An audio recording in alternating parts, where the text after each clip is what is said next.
What's going on, Assassins? It's Darkstrider, and tomorrow is the day in which we get title update 1.0.6 for Assassin's Creed Shadows. Now, we have the patch notes today, so I'm going to let you know what's included, what we don't actually see, and things of that nature. So let's get into this. So again, it's going to be happening tomorrow, June 25th. And it looks like it's going to happen around the weeklies or dailies, which over here in the East Coast would be 10 a.m. I don't know where it would be. Other places, UTC, it says 2, and Pacific time, it says 7. So the patch sizes are going to be 6.27 gigabyte for PS5. Xbox has 19, Mac has 9. PC, it's 17. Steam is 8.5. Now, what is it going to have? Number one, we do know that we're getting the brand new character, Rufino. We're going to get a special story. It's obviously free.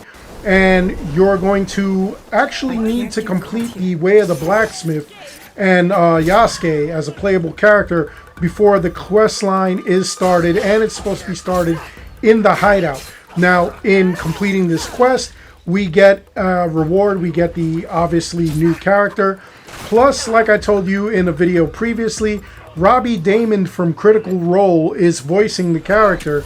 So this is actually counting as a collaboration.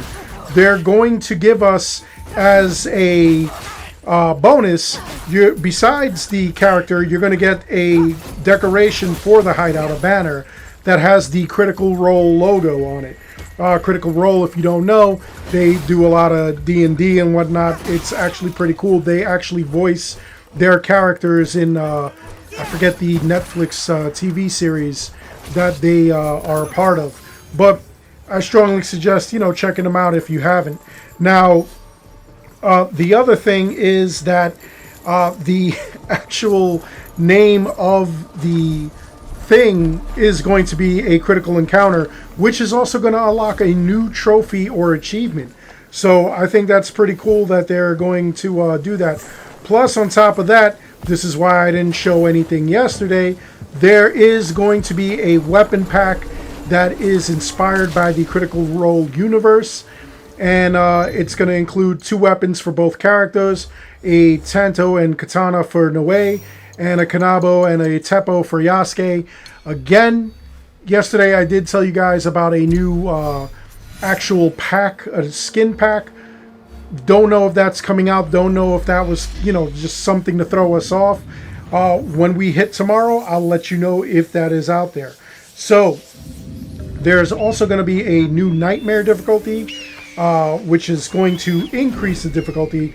They're saying that defensive options are going to be less effective. Enemies are going to deal greater damage at all levels. Parries are going to require perfect timing to deflect a hit. Not just, I was almost there. You need to be perfect. The enemy AI is smarter, faster, more aggressive. And they detect a lot better. I guess they're using the detection methods from that Star Wars Outlaws disaster that they came out with. Enemies will no longer be vulnerable from dodges or parries. So when you dodge or parry, they kind of flash yellow. They're not going to do that anymore. Combat resources like adrenaline, rations, and shinobi items are going to be harder to come by, making them even more vital. So that's going to be wild. I really, really can't wait to see that happen. I'd love to see that.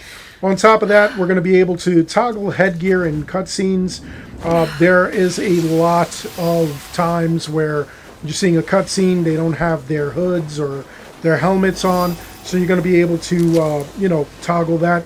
There are other toggles as well. There are going to be specific VFX toggles that you could mess with to further customize the experience. They say you'll be able to hide or show loot on dead bodies. So you'll have to guess or even try to see if it happens.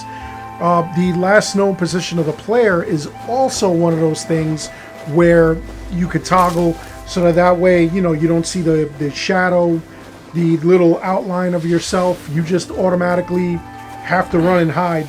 The same thing with the special indicators of the enemies. You know how like the enemy will flash red, you know that that's like an impossible thing to block, or if they're going to flash, you know that they're about to attack. You can actually toggle those on and off, which is, you know, kind of cool. On top of that, the open world alarm, that's going to be new. So whenever the alarms go off, you know, in any of the castles or the fortresses or whatever, a group of guardians will hunt you down anywhere in the world. So it's going to be almost kind of like the mercenaries or the Phalakes that we had, Phalakes, well, I don't know why I said it like that, that we had in Origins, where they're going to hunt you down. So I think that that's pretty cool, because that'll make the game a little more tougher, I feel like. There's also going to be horse camera presets. Now you're going to be able to choose between 3 different camera presets while you're on your mount. So instead of just seeing, you know, your character from the side or the back or the front or whatever, however you want to ride, now you'll be able to just see a panoramic view, like if you're physically on the horse and 2 others. So I think that's pretty cool. For you PC players, they have ultra low spec modes for PC, which I think is kind of wild. I know that a lot of the more current games, Assassin's Creed Shadows, Doom the Dark Ages, things along that nature, Clair Obscur, Expedition 33, they demand a lot of power from your computer. So for all of you who kind of have outdated computers that are, you know, about 2-3 years old, this is for you, I guess, where they're going to allow you to have special prefixes. On top of that, they do have a list of bug fixes. Just to let you know, there may be some spoilers here, so if you don't want to hear about the bug fixes, then, you know, definitely turn it off. Same with the quests that I'm going to read afterwards. So they fix an issue where the Onryu mask remains visible despite selecting the option to hide the gear.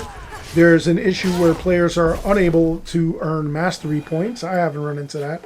They fixed an issue where mastery points were not returned after resetting the mastery tree. They have fixed an issue where you can't switch characters anymore, even without gameplay context restrictions. So that's kind of crazy. They fixed an issue where allies could be trained to veteran rank without upgrading the dojo to level 3. So again, that's one of those things where it's player beneficial, and, you know, they're going to stop us there. They fixed an issue where Ganojo did not immediately appear in the hideout after recruitment. Another issue where the player remains stuck in a red zone without being able to fast travel anywhere. They fixed an issue where the Oni droning remains stuck on the screen after you complete the Visions of Realm quest. And they fixed a couple of localization issues. As far as quest goes, a chance encounter, they fixed an issue where the progress wasn't working when you were following Fuyu. They fixed an issue where you couldn't complete a quest after defeating all the Kabuki Mono. Lady Oichi's letter became unavailable after the Fujimaru cutscenes. They fixed an issue where players were unable to talk to Katsuhime in the crop field. She was just sitting on the ground. They fixed an issue where the Temple Stories quest only showed progress with no text. Another one where the Genzaburo Teppo Master was missing from the Kaya Shrine, where Yagyu revealed a later plot point too early in the Nobutsana's Students quest. They fixed an issue where you can assassinate Godai of the Void because the NPC was missing. They fixed an issue where you couldn't complete Diary of Lady Rokaku after dodge rolling and dropping Katsuhime, which that I've never had that happen to me. They fixed another issue with the same quest where there was no immediate option to carry Katsuhime. They fixed an issue where players glitched through an anomaly in the Heads Roll quest, making the Animus activities unavailable. They fixed an issue where players could not progress in the Lost Honor quest because the game failed to switch to Niue. I've never had that either. Fixed an issue where players could not progress through the tournament after dying. So now, all of that, again, I've never experienced it, but that's not to say that it didn't happen. You know, so I'm glad that they're on top of that. As far as visuals and graphics, they fixed some minor visual issues. They fixed misplaced visual elements with the dark woods. They fixed an issue where NPC horses appeared as identical. Fixed clipping issues with certain outfits. The issue with the Bloodshade katana being visible out of the sheath when transmogged. They fixed a movement physics issue with the Dead by Daylight Oni's armor. And past that, they fixed an audio issue where the footstep audio occasionally ceased when opening the map while moving. So that's pretty much it. That's what they've got. Again, they say nothing about the Battle Pass, aka the not the Animus projects, but again, that's going to be one of those things that when we open it tomorrow, when we download it tomorrow, we'll see what happens. Hopefully they do add those battle passes. If not, once again, like I told you guys in previous videos, you've lost nothing.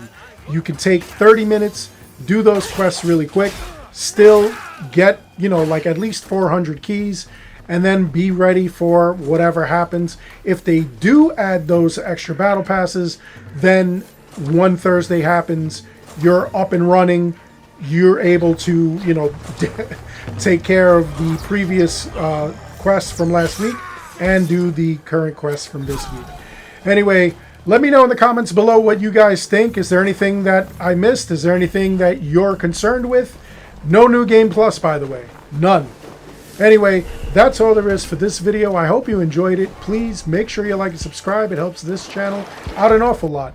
As always, I want to thank each and every one of you for watching. And until next time, take care, be good, stay safe, take care of each other. I'll see you guys all in the next one.